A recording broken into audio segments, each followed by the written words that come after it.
Apakah sudah tampil PPT-nya, Pak, teman-teman? Ya, sudah. Sudah. Baiklah, bismillahirrahmanirrahim. Assalamualaikum warahmatullahi wabarakatuh. Waalaikumsalam.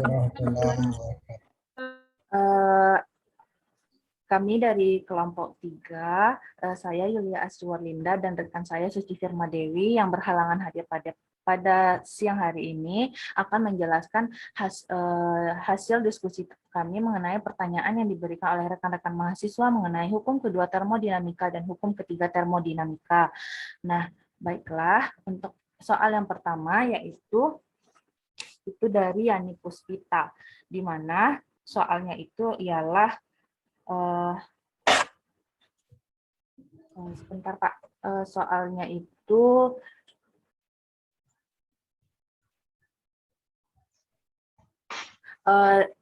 pada aplikasi hukum kedua termodinamika, penyaji lebih menjelaskan aplikasi mesin Carnot, padahal banyak lagi contohnya mesin yang dapat dijelaskan, salah satunya mesin Otto. Nah, pertanyaannya bagaimana prinsip mesin Otto terhadap hukum kedua termodinamika?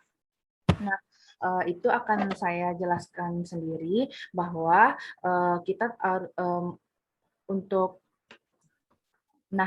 saya jelaskan yaitu hukum kedua termodinamika itu menurut pernyataan Kevin dan Planck itu tidak mungkin ada suatu proses lingkar yang mengambil kalor dari reservoir bersuhu tinggi dan menyebabkan semua jadi kerja tanpa disertai pelepasan kalor ke reservoir bersuhu lebih rendah. Artinya apa? Artinya aliran kalor yang mengalir secara spontan dari benda yang bersuhu tinggi ke benda yang bersuhu rendah, di mana nantinya aliran itu dapat diubah sebagian menjadi kerja dan sisanya itu tetap berupa kalor yang harus dikeluarkan dari mesin. Nah, di mana hukum kedua termodinamika ini didasarkan pada percobaan mesin, di mana mesin itu adalah alat yang dapat merubah energi kalor menjadi energi kerja. Nah, salah satu contoh mesin yang dapat merubah energi kalor atau panas itu yang berasal dari bahan bakar itu sendiri dan menjadi kerja itu seperti gerak, itu salah satunya yaitu mesin Otto. Di mana mesin Otto ini dia, di mana mesin Otto ini dia mesin yang menggunakan gasolin atau seperti premium dan bensin sebagai bahan bakarnya.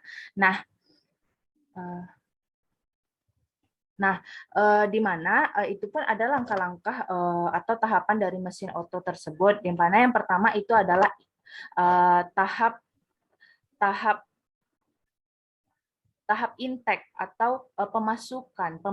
Nah, di sini maksudnya pemasukan atau langkah hisap pada mesin, di mana pada tahap pemasukan ini dimulai dari katup ini. Jadi tahap pemasukan ini dimulai dari katup yang sebelah kiri ini, di mana pada tahap pemasukan uap gasolin atau bahan bakar dan udara yang berada di luar masuk ke dalam ke silindris. Ini dia silindris atau silinder melalui katup yang sebelah kiri ini. Kemudian, pada tahap pertama ini piston itu ditarik keluar dari silinder, ditarik keluar. Ini piston yang ditarik keluar oleh silinder dengan katup yang terbuka sehingga masuklah uap dari si gasolin premium bahan bakarnya tadi dan udara.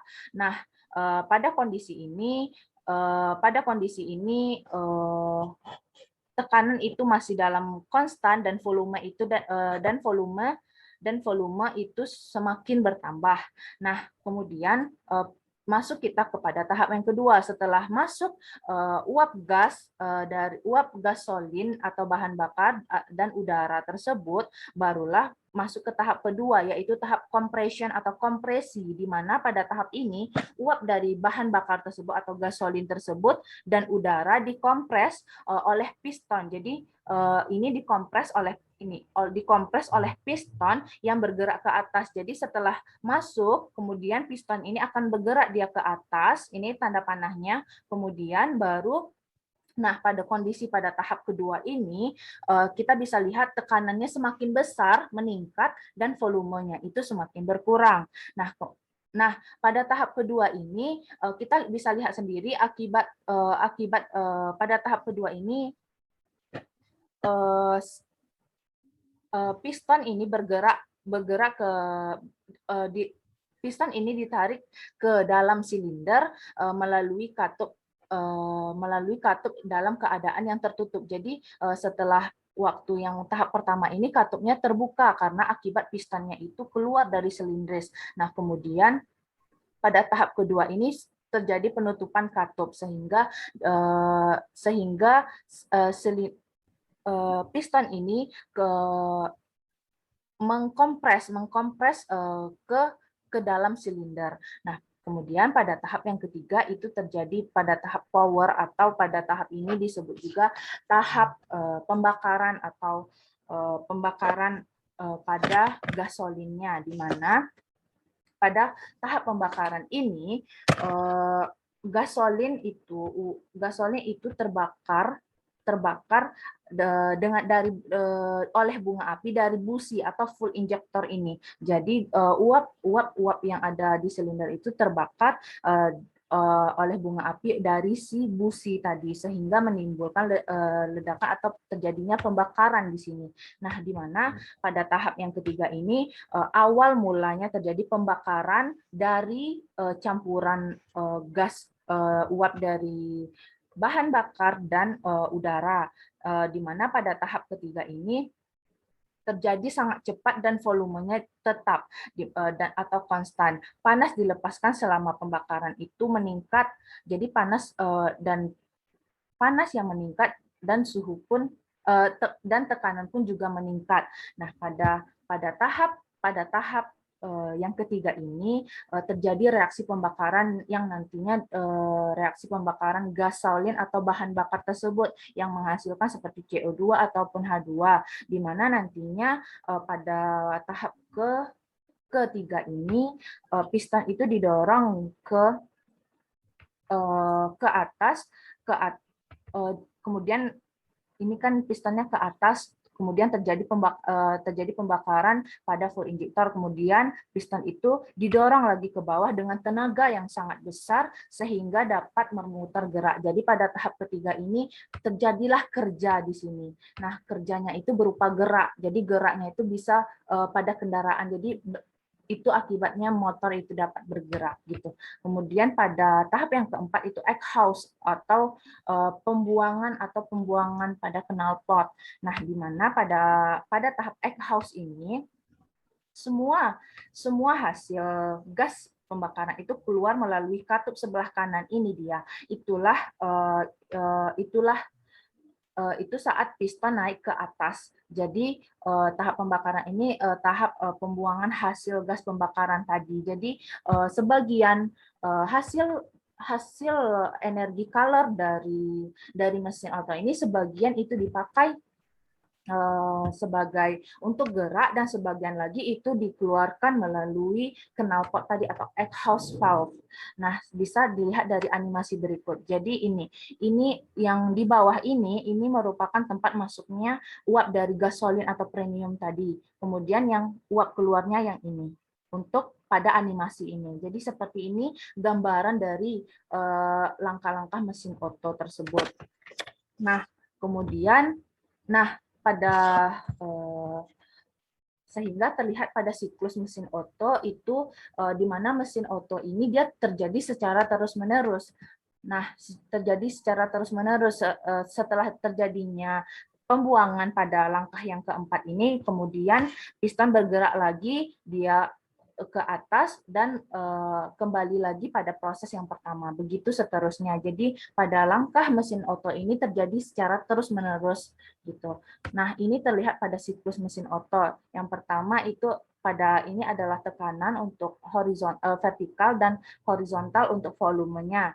Nah, di mana pada tahap pertama menuju kepada tahap yang kedua itu adalah proses intake stroke atau intake itu pemasukan. Kemudian pada tahap 2 ke 3 itu adalah tahap kompresi, di mana dapat dilihat dari siklus pada tahap kompresi ini semakin rendah volumenya dan tekanannya itu semakin meningkat. Nah, pada tahap yang keempat itu terjadi proses combustion proses atau akan terjadi proses pembakaran di sini. Jadi volumenya itu konstan. Kemudian barulah proses yang keempat dan yang kelima itu terjadinya proses pembakaran yang busi tadi. Nah, di mana di sini proses yang keempat ini dalam keadaan di mana tekanannya itu menurun. Nah, dilihat dari siklus ini atau grafik ini dan volumenya meningkat. Nah, kemudian pada tahap yang keenam itu terjadi tahap heat rejection atau bisa dibilang tahap pendinginan, di mana pada tahap pendinginan ini volumenya itu tetap dan melalui penurunan tekanan mungkin dan selanjutnya itu pada tahap yang nomor 6 menuju 1 itu adalah tahap exhaust drop atau pembuangan dari hasil-hasil gas pembakaran tadi. Mungkin itu saja yang dapat saya jelaskan mengenai cara kerja atau prinsip kerja dari hukum dari mesin Otto terhadap hukum 2 termodinamika. Saya kembalikan lagi kepada rekan-rekan mahasiswa dan teman-teman apabila ada tambahan atau saran ataupun kritikan dipersilahkan. Yulia, maaf kameranya dimatiin karena jaringan saya nggak konstan. Ya tidak apa-apa Kak. Jadi ingin memperjelas saja. Tadi kan dari penyaji menjelaskan tentang proses yang terjadi pada mesin Otto. Nah, di situ tadi dijelaskan dengan diagram adanya proses di mana volumenya kecil, tetap dan bertambah. Nah, volume yang dimaksud di sini itu apakah volume bahan bakar yang digunakan atau bagaimana? Kenapa dia pada saat awal mulanya dia memakai volumenya kecil, setelah itu dia volume konstan dan pada saat dia ingin mengeluarkan energinya atau hasil dari prosesnya dibutuhkan volume yang besar. Terima kasih. Kak bisa diulang kembali Kak. Terus diperlambat Kak pertanyaannya. Baik. Mengenai volume tadi. Ya, jadi tadi kan penyaji sudah menjelaskan proses yang terjadi pada mesin Otto. Nah, di diagram tadi penyaji menjelaskan bahwa dalam proses tersebut pada saat proses pertama volume yang digunakan itu volumenya kecil. Setelah itu dia akan memakai volume tetap. Nah, habis itu dia terjadi proses adiabatik sehingga dia menggunakan volume yang lebih besar dan selanjutnya akan mengeluarkan hasil dari proses adiabatik tersebut, di mana dia akan mengeluarkan exhaust-nya. Nah, di sini yang saya tanyakan, volume yang dimaksud itu apakah bahan bakar yang digunakan pada saat proses atau bagaimana? Kenapa dia pada setiap prosesnya berbeda-beda? Terima kasih. Oke, baik Kak. Terima kasih kepada Kak Leli. Bentar ya Kak, di share screen lagi. Nah, pertanyaan Kak Leli, mengapa pada setiap bentar Kak. Mengapa pada setiap proses ini terjadi volumenya meningkat ataupun berkurang? Nah, itu dilihat dari jadi bukan volume dari bahan bakarnya, bukan volume dari bahan bakar atau uap dari gasolin atau udara yang dari luar yang masuk Kak, tetapi dilihat dari volume silindernya tadi gitu Kak. Jadi ketika pistonnya itu menekan, bagaimana volume dari silinder itu bagaimana gitu Kak. Yang Yulia paham seperti itu Kak. Bukan dari kan soalnya kalau misalnya volume dari bahan bakar tentu semakin lama dia semakin berkurang seharusnya ya kan Kak. Nah, ini malah ada yang bertambah, ada yang berkurang. Jadi kalau menurut itu volume dari silindernya itu Kak. Jadi nanti kan prosesnya berulang-ulang. Nanti setelah kembali lagi ke proses yang pertama itu terjadi lagi pemasukan uap gasolin atau bahan bakarnya tersebut atau udara dari luarnya tersebut. Gitu Kak. Saya kembalikan kepada Kak Leli. Jadi di sini maksudnya volume pemakaian silinder pada saat proses tersebut ya. Iya Kak. Baik, terima kasih pada penyaji. Saya kembalikan pada moderator. Baik Kak, terima kasih kepada teman-teman. Apakah masih ada yang ingin menambahkan jawaban? Apabila jawaban dari penyaji itu masih kurang lengkap, bisa ditambahkan. Ada rekan mahasiswa atau teman-teman dipersilakan. Maaf, Yulia melanjutkan yang tadi. Ya Kak. Kakak agak ragu. Tadi kata Yulia kan volumenya volume silinder. Iya. Tapi ya kakak temui di sini, kalau pada saat tahap awal itu, dia mengalami percampuran antara bahan bakar dan udara, di mana dia mencapai volume tertentu. Apa tidak lebih ke volume bahan bakar? Bagaimana Kak? Di sini kakak lihat ada penjelasannya di mana antara bahan bakar dan udara terjadi pencampuran antara bahan bakar dan udara. Ya benar Kak. Volume tertentu. Tapi dia terjadi di dalam silinder. Apakah itu tidak lebih ke bahan bakarnya? Atau mungkin saat kenapa dia berkurang, karena kalau volume bahan bakarnya di dalam bahan, otomatis pistonnya bergerak lambat. Atau begitu analogikannya. Nah, kita lihat dari proses yang pertamanya ya. Coba tampilkan proses yang pertama, intake misalnya gitu ya.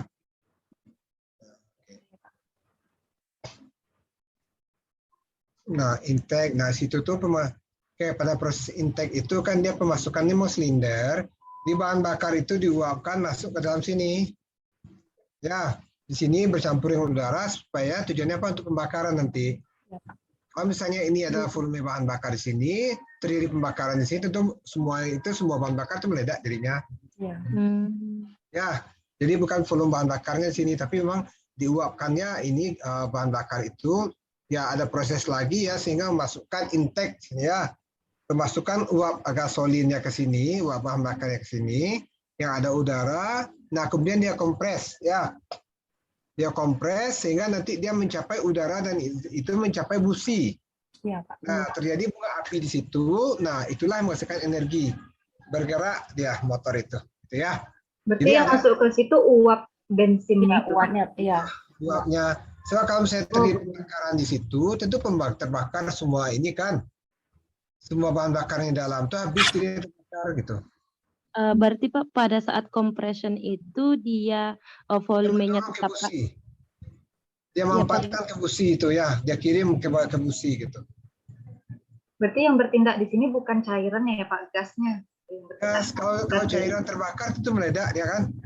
Oh iya. Bisa membayangkan, ingat apakah kalian sempat menikmati?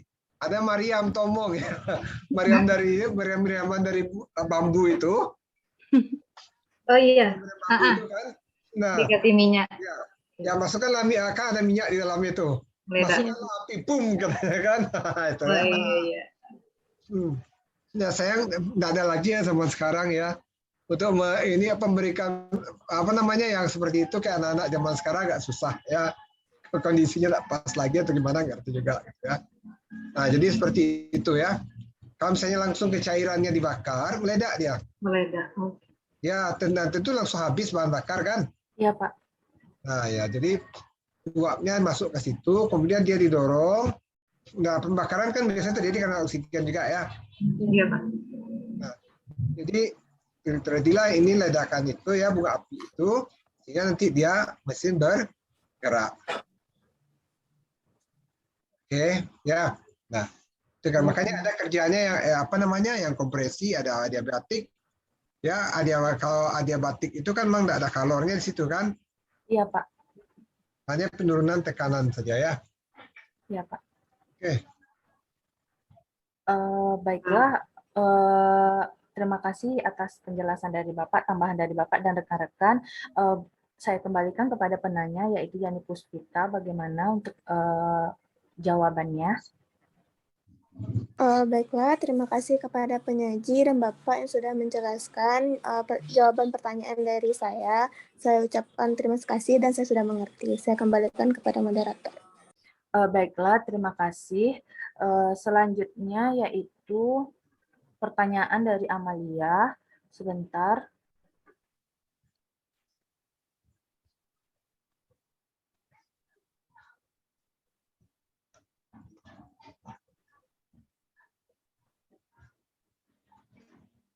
Apa udah kelihatan videonya, teman-teman? Belum, Yul. Masih prosesnya. Proses ya.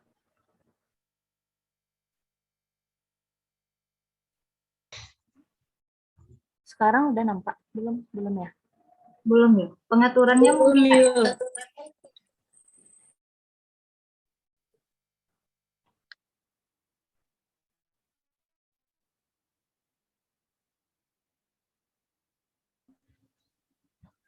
Sekarang sudah nampak, teman-teman?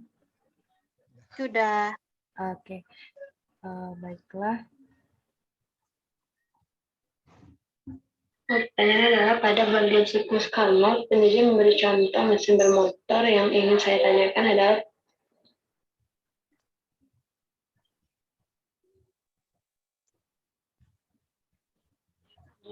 pertanyaan dari Anglia Putih, di mana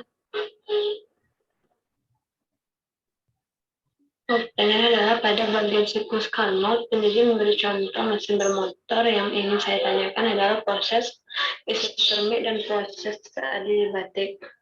Jadi pertanyaan selanjutnya itu adalah, bisakah penyanyi memberikan contoh efisiensi mesin dan mesin pendingin pada kehidupan sehari-hari dan kaitan dengan kalau masuk, keluar dan kerja yang dihasilkan.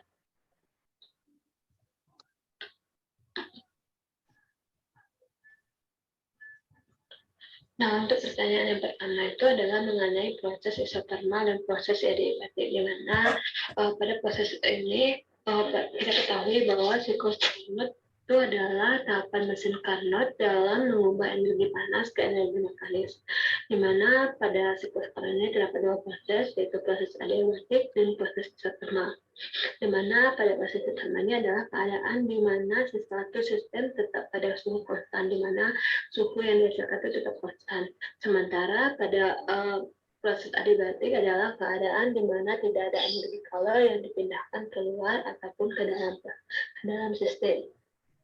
Untuk proses isotermal ini telah dijelaskan tadi bahwa suhu yang terdapat pada sistem ini adalah konstan.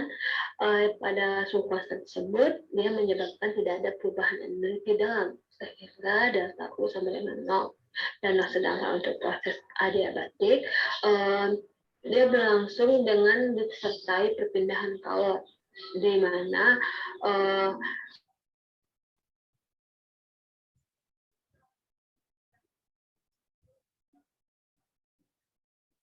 kalor di dalam sistem.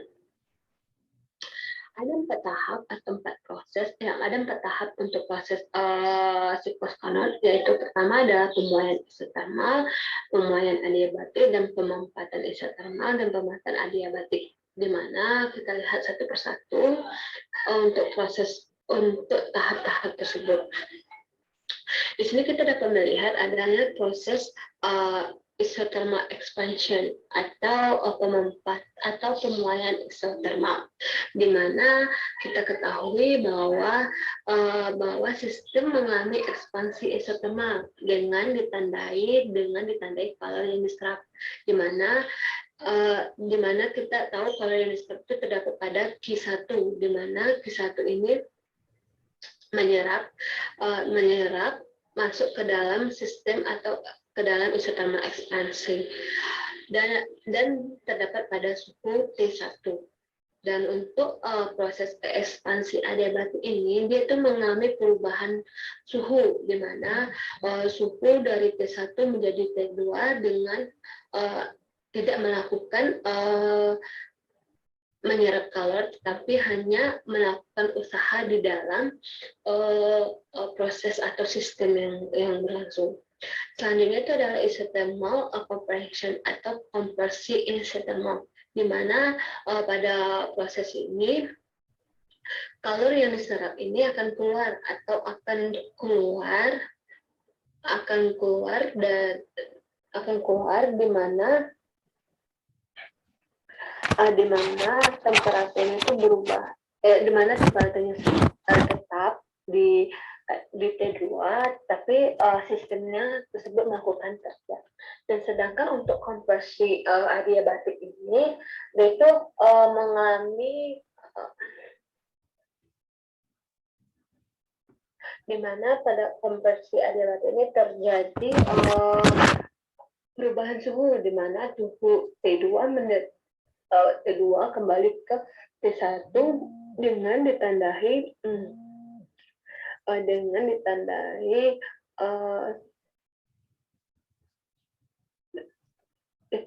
sistem melakukan kerja.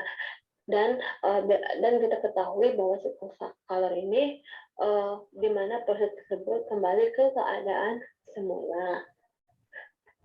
Nah, untuk persamaan dari termodinamika untuk proses siklus Carnot ini kita dapatkan delta Q sama dengan W plus delta U, dan delta Q sama dengan W tambah 0 yang telah dijelaskan tadi bahwa delta U itu sama dengan 0. Sedangkan itu delta Q1 dikurang Q2 sama dengan W. Persamaan ini atau persamaan dari termodinamika ini berlaku untuk siklus Carnot, di mana menurut Nicholas Carnot bahwa mesin Carnot ini dapat mengubah suhu panas menjadi usaha, di mana suhu panas tersebut akan diubah menjadi usaha, dan itu yang dilakukan oleh kendaraan bermotor atau mesin bermotor, di mana saat proses pembakaran terjadi, pembakaran itu akan menghasilkan usaha. Usaha itu bisa ditandai dengan getaran, gerak, dan lainnya. Selanjutnya pertanyaan.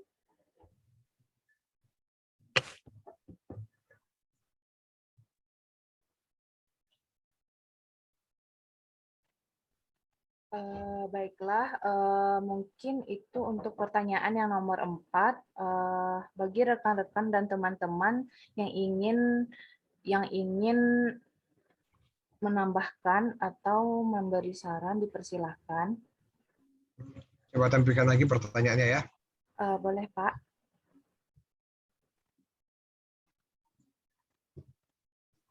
Ini, Pak. Untuk pertanyaannya yaitu yang nomor 3, yaitu pada bagian siklus Carnot, penyaji memberi contoh mesin bermotor.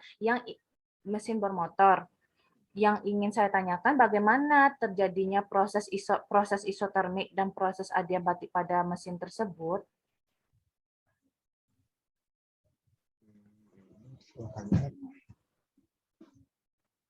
Itu Pak pertanyaannya untuk soal nomor 3. Sudah jelaskan tadi, oke ya. Sudah, Pak. Ya. Bagaimana penanya? Bagaimana penanya yaitu Amalia, dipersilakan. Maaf penyaji, saya tadi masih kurang paham bagaimana. Soalnya tadi suaranya kayak putus-putus gitu. Terus kayak yang ditunjuk pun nggak tahu saya yang mana gitu loh. Bisa nggak penyaji jelaskan kembali? Karena agak bingung juga tadi. Kita tolong disimak ya. Tolong disimak. Okay. Jadi ini yang ditanyakannya proses isotermik dan adiabatik pada mesin tersebut ya. Iya. Oke. Nah, cukup yang ini saja jelaskan ini Yulia. Mana Pak yang ini? Yang adiabatik isotermik berselang-seling itu. Yang ini Pak. Ya, yang kiri. Yang ini Pak. Ya, yang Carnot mulai dari A ke B. Oke Pak. Bentar Pak. Baiklah, saya akan menjelaskan mengenai yang ini. Jadi sebentar Pak. Sebentar Pak.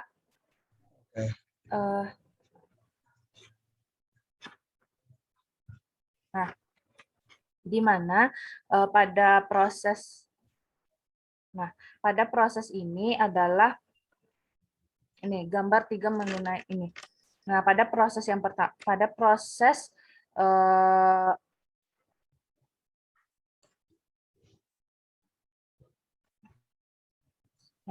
proses yang AB ini adalah di mana gas yang berekspansi secara isotermal pada suhu T1 dengan menyerap kalor Q1. Nah, di mana kemudian nanti pada siklus yang B menuju yang C ini itu terjadi proses ekspansi yang terjadi secara adiabatik hingga suhunya turun menjadi T2. Ini yang ditunjukkan pada kemudian pada yang proses C dan D ini itu merupakan kompresi terjadi secara isotermal pada suhu T2 yang mengeluarkan kalor yaitu Q2. Kemudian yang pada tahap yang DA ini adalah kompresi secara adiabatik kembali ke keadaan mula-mula pada suhu T1. Nah, di mana nantinya efisiensi dari mesin kalor ini itu ditandai di mana nanti pada efisiensi mesin kalor itu ditandai dengan mu yang penyaji tanyakan itu adalah bagaimana perbandingan usaha total yang kerja itu yang dihasilkan oleh mesin selama siklus itu selama satu siklus terhadap kalor atau Q1 yang dialirkan dari reservoir dalam satu siklus sehingga nanti persamaannya itu adalah mu sama dengan W sama dengan Q1.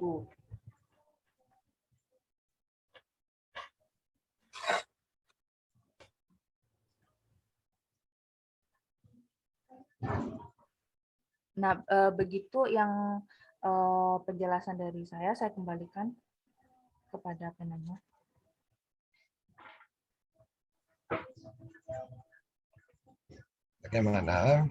Bagaimana Amalia? Berarti kalau yang tadi kan kalau yang misalnya untuk mesin oto itu kan berarti yang udah paham saya di mananya di dalam mesin yang dekat businya itu. Berarti kalau yang mesin Carnot ini di bagian mananya di motornya itu yang terjadinya? Di dalam bagian mananya itu? Apa sama kayak yang mesin oto tadi itu? Siklusnya. Untuk siklusnya, Mal? Iya, maksudnya siklus Carnot ini di mana terjadinya di dalam motor itu gitu sih sebenarnya gitu. Kan tadi kalau mesin oto itu kan saya lihat tadi ada tempat busi gitu kan. Jadi tahu saya di mana letaknya di dalam motor itu. Oh, di sini loh mesin otonya itu terjadi gitu. Jadi kalau siklus Carnot ini di mesinnya itu apakah sama kayak mesin oto itu tempatnya, maksudnya tempatnya itu loh terjadinya ini gitu.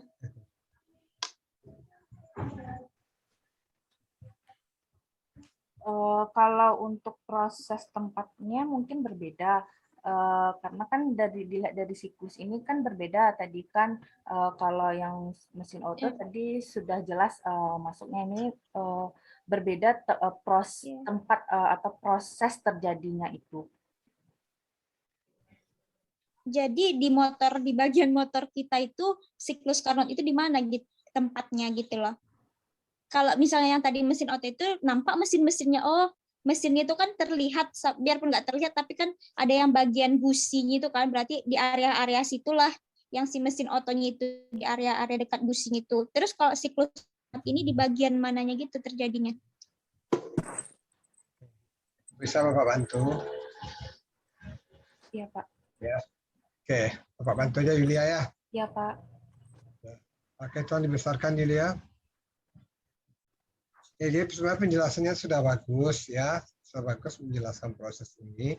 Nah, cuma mungkin pertanyaannya itu menjebak kita di mananya terjadi gitu ya. Iya Pak. Ya, nah di mananya terjadi. Jadi sebenarnya mesin itu ada dua ya. Ada satu mesin kalor, satu lagi mesin oto ya. Mesin kalor. Mesin prinsip keduanya itu adalah untuk menghasilkan kerja ya. Fungsi mesin ini adalah untuk menghasilkan kerja. Nah, kalau si kalor, jadi dari kalor yang masuk. Kalau mesin kalor ini dari kalor yang masuk, dia bekerja. Kalau oto dari penambahan bahan bakar. Ya, oto maka kita sebutkan oto itu kan memang mobil, ya. Iya, Pak. Dulu kita kan orang kita kan kenapa apa ya? Punya oto enggak? Oto. Karena merek mobil pertama itu dulu oto. Ya, karena yang mula-mula sekali sampai itu oto. Punya Honda enggak? Gitu. Punya Sonata gitu ya. Padahal yang dia punya itu bukan Honda, Suzuki. Karena Honda datang mula-mula ya seperti itu gitu ya. Nah, beli super mie yang Indomie-nya, ya, karena super mie yang datang mula-mula. Nah, odol pun kita sebut Pepsodent kan, beli Pepsodent dulu lah gitu ya, beli yang Sensodyne gitu ya. Sama juga popok bayi yang datang pertama itu Pampers, beli Pampers dulu. Nah, sementara yang dibeli kan Pampers gitu, merek lain gitu ya, itu contohnya gitu. Nah, jadi mesin ini apa namanya? Yang Carnot ini dia mesin kalor, ya. Kalau Otto dia memang mesin ini, mesin ini gasolin itu mesin bahan bakar, ya. Nah, kalau mesin kalor kita lihat di sini contoh kalor di sini ya. Contoh jadi kalor masuk ke dalam sistemnya, ya. Kalor masuk ke dalam sistemnya itu. Nah, sistemnya sehingga terjadi pemuaian dalam sistemnya tuh. Nah, cuma di sini sistem yang di sini apakah dia memang seperti tabung silinder itu juga, saya pun kurang pasti juga ya, tapi dia memang mempunyai piston sama seperti tabung silinder tadi. Ada piston di sini, lihat ini ada piston untuk batas air itu ya, itu piston itu apa untuk ya untuk memanfaatkan dan meningkatkan volume ya. Mengkompres ya, Pak. Untuk memanfaatkan kompres atau mengekspansi volume. Kan kalau masuk tentu pasti terjadi ekspansi kan? Iya, Pak.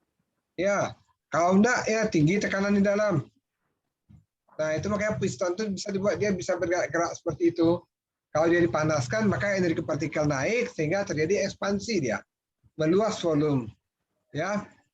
Meluas volume.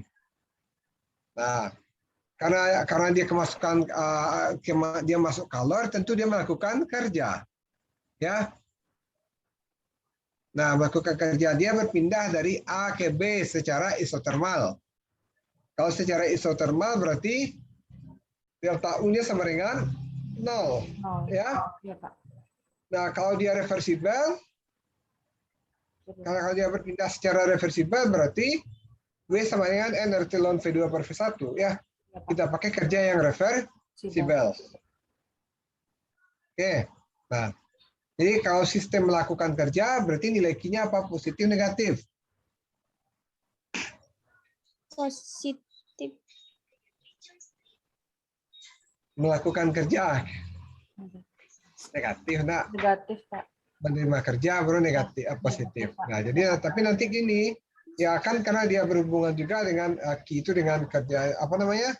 Kalor itu dengan kerja, kalor masuk atau keluar. Nah, jadi dia akan ini sendiri mengikut sendiri tanda itu nanti ya. Nah, yang kedua dia pertama dari 1 ke 2 ya. Dari Q1 ke 2. Nah, itu berarti sebentar. Pertama isotermal ya, suhu tetap. Ya, suhu tetap. Nah, kemudian dari 3 ke 2 ke 3 itu adiabatik ya. Adiabatik. Nah, kalau dia adiabatik berarti tidak ada kalor kan yang berpindah dari sistem kehidupan dan sebaliknya gitu. Iya. Ya. Iya, Pak. Oke, nah, itu kerja adiabatik. Nah, kerja adiabatik itu dia masih ekspansi kan? Iya, Pak. Masih pemuaian di istilahnya. Nah, setelah itu tuh barulah dia lompat lagi gitu. Dimanfaatkan lagi untuk menghasilkan kerja dia kan. Dimanfaatkan dia, nah pertama memanfaatnya secara isotermal. Nah setelah itu baru pemanfaatan yang adiabatik. Sampling dia. Jadi kalau misalnya adiabatik nggak ada kalor yang keluar masuk dari sistem kelingkungan. Kalau misalnya isotermal tidak ada perubahan suhu gitu. Oke, bisa paham nggak? Lu terkantuk juga. Nah jadi dia selang-seling. Kalau dia 1, 2 itu kompresi, ekspansi, baik yang isotermal maupun adiabatik. Yang kedua itu kompresi baik isotermal maupun adiabatik. Ya, dia selang-seling proses itu ya. Oke. Nah, apalagi pertanyaannya, jadi bedakan ya, satu mesin oto itu mesin yang pakai bahan bakar, kalau yang ini enggak, gitu ya. Ya, Pak. Memerlukan kalor dia. Ya, Pak. Bisa paham? Bisa, Pak. Yang ini yang bertanya. Oh iya Pak, bisa Pak. Oke. Ya. Berarti kalau ya, yang mesin Carnot ini nggak terdapat dia Pak pada motor. Nah, itulah saya pun belum pasti juga apakah ada di motor dia ini Carnot ini gitu ya. Nah, cuma dia kan pakai piston juga itu kan. Iya, Pak. Ya, Nah, makanya cuma yang masuk kalor. Yang masuk Uh-uh. kalor, itu yang masuk kalor gitu. Kalau misalnya di motor yang masuk kan gas juga sama kan. Karena bahan bakarnya sama gitu. Oke, nanti coba Pak ini lagi nih ya. Kalau coba misalnya contohnya pada bermotor, ada yang motor listrik itu beda ya Pak? Beda lagi ya Pak? Motor listrik berarti masuk energi listrik ya. Oh iya, maksudnya apakah itu bisa sistem kerjanya gitu Pak? Berarti energi listrik yang dia tukar, yang ditransfer menjadi kerja. Kerja, oh iya Pak, bukan kalor ya Pak? Oh iya. Ya, ya kan dia bergerak, ini kerja itu kan bergerak. Kerja iya Pak, gerak iya Pak. Bergerak ya, jadi kalor apa namanya prinsipnya itu dia dia menghasilkan kerja gitu ya. Iya Pak. Menghasilkan kerja sehingga dia bergerak gitu. Nah, itu makanya nanti akan lahir hukum kedua ketika dia menghasilkan kalor apa namanya menghasilkan kerja gitu ya. Ya Pak. Kalor itu dirubah untuk kerja, tak mungkinlah semuanya dirubah menjadi kerja. Pasti ada lepas sebagai energi dalam. Iya Pak. Salah Bapak, apa energi bebas nanti? Energi bebas Pak. Ya, pasti ada kalor yang dibebaskan ke lingkungan. Nah, nanti selanjutnya kita akan memahami itu sebagai energi bebas gift ya.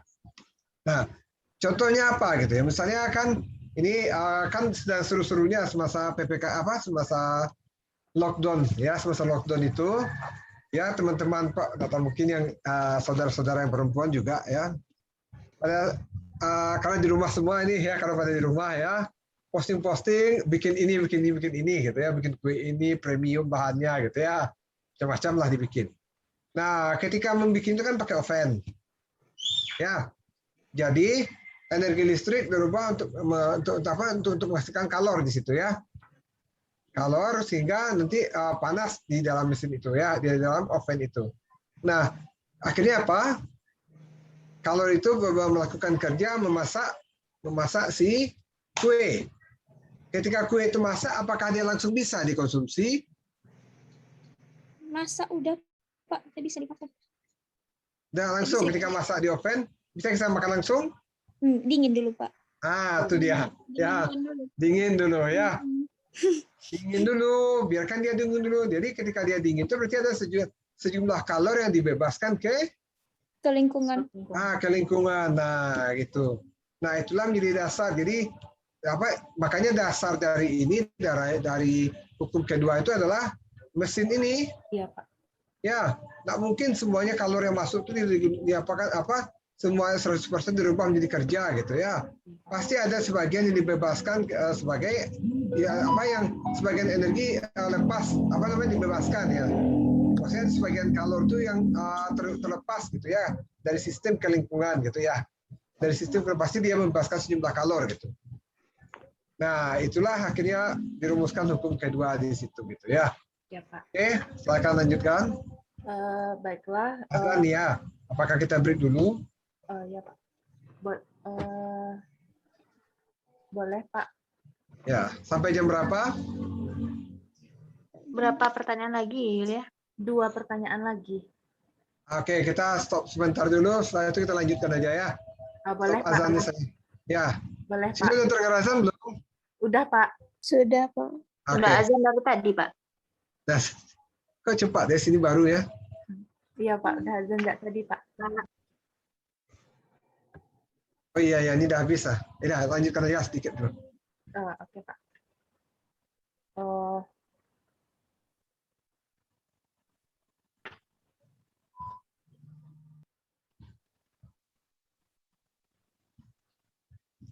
Selanjutnya itu tentang contoh efisiensi dan mesin pendingin, di mana kita ketahui bahwa efisiensi mesin Carnot itu perbandingan dari panas yang merubah menjadi usaha dengan unit usaha dengan panas yang diserap.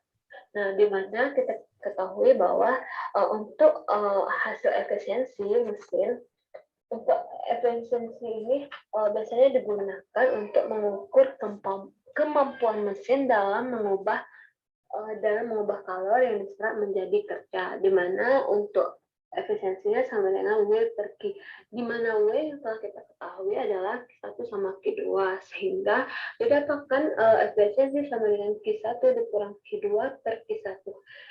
Karena Q1 ini sama dengan Q1 dan Q2 ini sama dengan Q2, maka rumus untuk efisiensi ini adalah T1 dikurang T2 per T1. Sedangkan untuk mesin pendingin ini, kita ketahui bahwa mesin pendingin ini biasanya AC dan kulkas. Dan untuk proses di mana di mana AC dan kulkas ini hampir memiliki prinsip yang sama, di mana kita ketahui bahwa mesin pendingin itu membuang kalor dari tempat dingin ke tempat yang panas dan membutuhkan usaha. Dan untuk maksudnya itu adalah untuk melakukan atau menghasilkan suhu dingin, AC dan kulkas ini membutuhkan usaha supaya proses tersebut berjalan. Kita ketahui juga tidak mungkin dalam suatu proses melingkar hanya memindahkan kalor dari reservoir suhu terendah ke reservoir yang suhu tinggi tanpa diikuti perubahan kerja jadi kalor. Nah, kita ketahui bahwa untuk mengeluarkan kalor dari reservoir bersuhu rendah ke yang tinggi dengan membalik proses mesin kalor seperti yang terjadi pada lemari es atau kulkas atau AC. Kalor yang terdapat pada AC ataupun kulkas ini, AC ataupun kulkas ini dapat ditarik keluar secara berangsur-angsur oleh mesin yang diberi kerja, sehingga ruangan tersebut jadi jauh lebih dingin dari udara luar. Ini berdasarkan pernyataan dari Clausius, di mana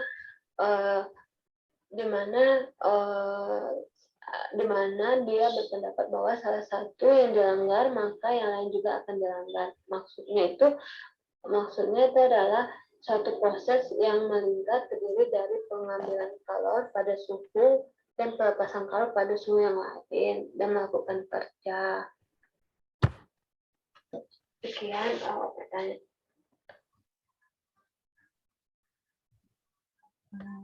Apakah dari rekan-rekan mungkin itu pertanyaan yang keempat dari pertanyaan dari Amalia. Apakah dari rekan-rekan ada penambahan untuk pertanyaan yang nomor 4 ini?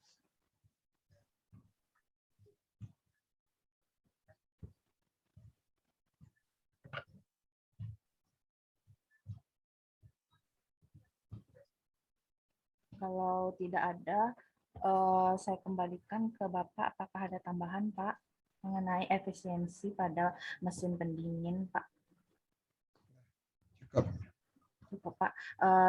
Terima kasih, Pak. Saya kembalikan kepada penanya Amalia Putri Lubis. Dipersilakan bagaimana tanggapannya. Baiklah, terima kasih kepada penyaji. Di sini saya sudah cukup mengerti.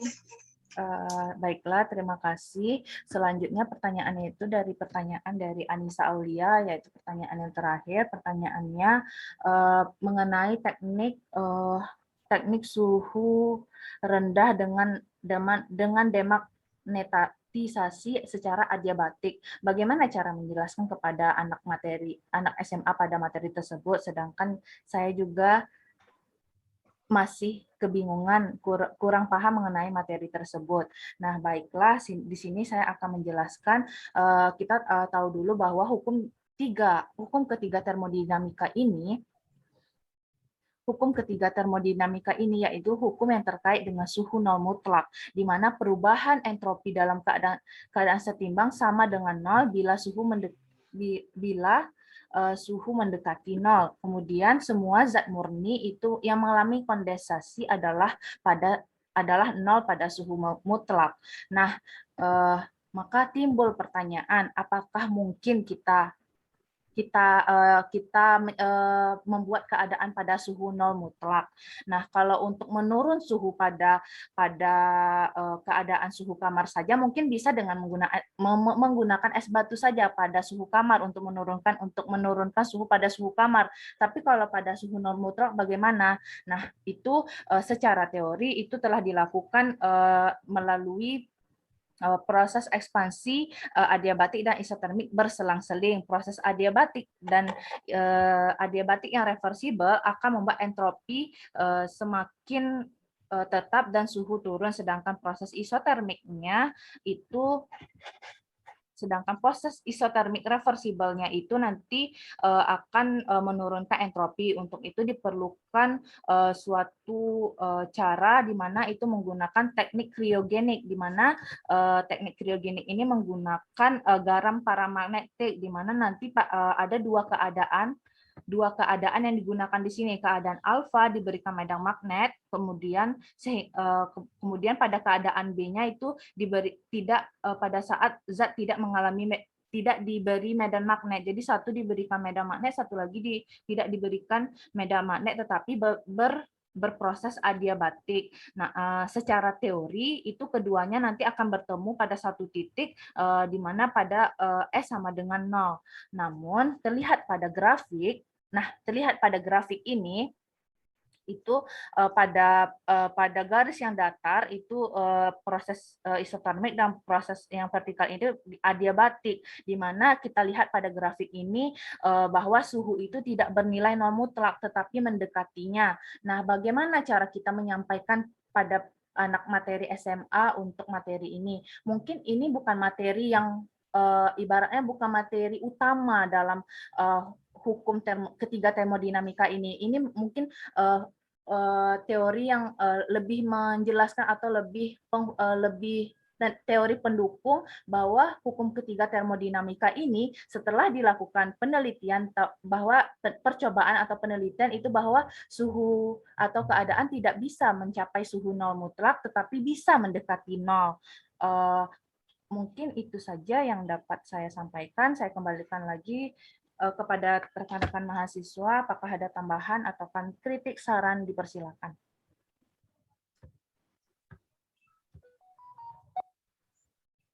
Jika tidak ada, apakah Bapak ada tambahan, Pak? Ya, terima kasih. Nah, mengenai hukum ketiga termodinamika ini, yang memang hukum tentang ketidak tercapaian suhu nol mutlak ya. Jadi intinya hukum ketiga termodinamika ini tidak semuanya semua ahli mengakui gitu ya. Ya seharusnya kan kalau menurut hukum ketiga ini suhu nol mutlak tercapai suhu nol mutlak disebut entropi entropi standar itu pada suhu nol mutlak 0 derajat Kelvin itu ya. Iya, Pak. Nah, tapi itu tidak tercapai gitu ya, tapi hanya bisa mendekati gitu ya. Mendekati. Nah, sehingga hukum ketiga ini bukanlah hukum yang ibaratnya bukan hukum yang utama, Pak. Ya, yang utama bisa yang standar gitu ya. Jadi sebagian para ahli mengakui, sebagian enggak gitu ya. Bukanlah hukum yang fundamental istilahnya. Oh, iya, fundamental. Bukanlah hukum yang fundamental ya. Jadi sebagian para ahli tidak mengakuinya. Nah, cuma untuk mengajarkan ke SMA, apakah ada materi ini di SMA? Kalau di fisika cuma hukum 1, hukum 2 aja, Pak. Nah, oke, hukum 1, hukum 2 saja kan? Kalau di kimia rasanya tidak. Nggak sampai, nggak ada sampai, Pak. Kimia saja ya? Ya, Pak. Cuman kalaupun itu disampaikan, ini sebagai bukti saja, Pak, bahwa kalau ketercapaian untuk keadaan mencapai suhu nol mutlak itu tidak bisa gitu, Pak. Mungkin itu sebagai teori pendukung saja, Pak, mungkin. Tapi ada disebutkan hukum 1, 2, 3 itu ada? Hukum 1, hukum 2, hukum 1 ada, Pak. Tapi lebih dibahas Tapi di sana dia termokimia, Pak. seperti itu ya. Ya, Ya, lebih banyak termokimia. termokimia ya. Nah, Oke. kemudian kalau hukum 2 termodinamika, kalau untuk SMA itu lebih membahas ke Carnot-nya, Pak. Jarang mesin oto, jarang lebih ke Carnot. Jadi efisiensi dari mesin Carnot itu biasa keluar di soal UN, Pak. Ya, oke. Oke ya. Ya, jadi kalau untuk hukum ketiga, gini saja kita, karena dia bukan suatu hukum yang fundamental, ya sudah gitu ya. Hanya untuk sekedar pengetahuannya saja, tapi bukan bagian dari TIK apa HD-nya. Iya, Pak. Ya. Sebagai IPK penunjang jatuhnya, Pak. Ya penunjang gitu ya. Ya, Pak. Jadi pertanyaannya bagus juga, bagaimana kita menjelaskan kepada murid di SMA. Nah, cuma yang saya pun bingung juga ya, karena belum pernah melihat ininya, apa namanya, materi yang di SMA itu seperti apa modelnya, kemudian satu lagi, kemudian untuk mencapai titik nol mutlak itu kita harus menjelaskan teknik kriogenik tadi kan? Iya, Pak. Ya, dibuat kondisi, ada pada satu kondisi nanti katanya bilangan siapa yang negatif, lupa Bapak bentar.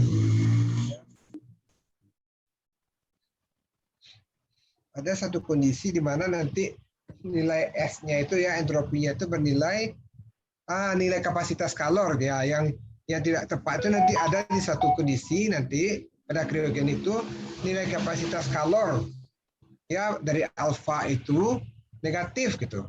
Ya, nah itu tidak mungkin gitu ya. Iya, Pak. Nilai kapasitas kalornya negatif kan, S sama dengan dq per dt kan? Iya, Pak.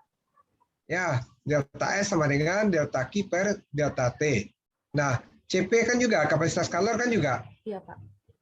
Ya, itu ya. Ada satu kondisi nanti nilai kapasitas kalornya itu bernilai negatif. Nah, itu tidak mungkin ya, karena dia kapasitas kan. Oke, itu aja bahkan. Ya. Pak, baiklah, terima kasih kepada Bapak yang telah memberikan penambahan jawabannya. Saya kembalikan kepada Anissa Aulia. Bagaimana Anissa Aulia? Terima kasih kepada Yulia, Bapak yang sudah memberikan penjelasan. Alhamdulillah saya sudah paham atas jawabannya. Saya kembalikan kepada moderator. Baiklah, terima kasih kepada Anissa Aulia. Tutup lagi, Pak. Ya. Okay. Baiklah, cukup sekian presentasi dari kelompok 3 mengenai pertanyaan dari rekan-rekan mahasiswa. Terima kasih kepada Bapak dan rekan-rekan yang sudah menyimak dan memperhatikan selama perkuliahan ini berlangsung. Maaf apabila ada kesalahan yang menyinggung hati. Yulia akhiri dengan wabillahi taufiq wal hidayah. Wassalamualaikum warahmatullahi wabarakatuh. Salam warahmatullahi wabarakatuh. Baiklah. Jadi untuk ini apa namanya, untuk selanjutnya memang kita kalau videonya kan bisa kita lihat ya, presentasi bisa kita lihat. Jadi kita cukup ini diskusinya saja lagi ya, diskusi terhadap pertanyaan-pertanyaan yang diberikan ya. Baik, Pak. Pak, ya. ini Bapak ya. Baiklah kepada teman-teman semuanya, kami dari kelompok 4 itu sudah saya lihat videonya tidak ada pertanyaan. Itu sudah diingatkan juga dari kelompok 3 minggu yang lalu tidak ada. Jadi kami nggak tahu mau membahas apa nanti. Oke. Tolonglah dikasih pertanyaan Amalia. Atau mungkin mereka saya yakin ya apapun yang dikasih ke Amalia udah ngerti mungkin enggak di video itu mungkin enggak. Sudah very clear mungkin. Oke. Nah, oke lah. Kita coba ya, kita semua silakan berikan pertanyaan. Kalau tidak ada bagus. Ya. Ya, mungkin antara dua Pak, nanti itu nggak paham sekali atau paham sekali ya. Ya. Oke. Ya, nanti kita ini kan kita lihat, kita tengok lah nanti. Setidaknya di Bapak pasti ada nanti ya. Ya, Pak, di Ya, oke. Nah, jadi kita enggak apa-apa ya, hari Kamis ini aja kita. Silakan dari Rabu itu dengan Pak Selasa dengan Pak Nanda ya. Baik, Pak. Ya. Oke, terima kasih ya. Assalamualaikum warahmatullahi wabarakatuh. Waalaikumsalam warahmatullahi wabarakatuh. Terima kasih, Pak. Terima kasih, Pak.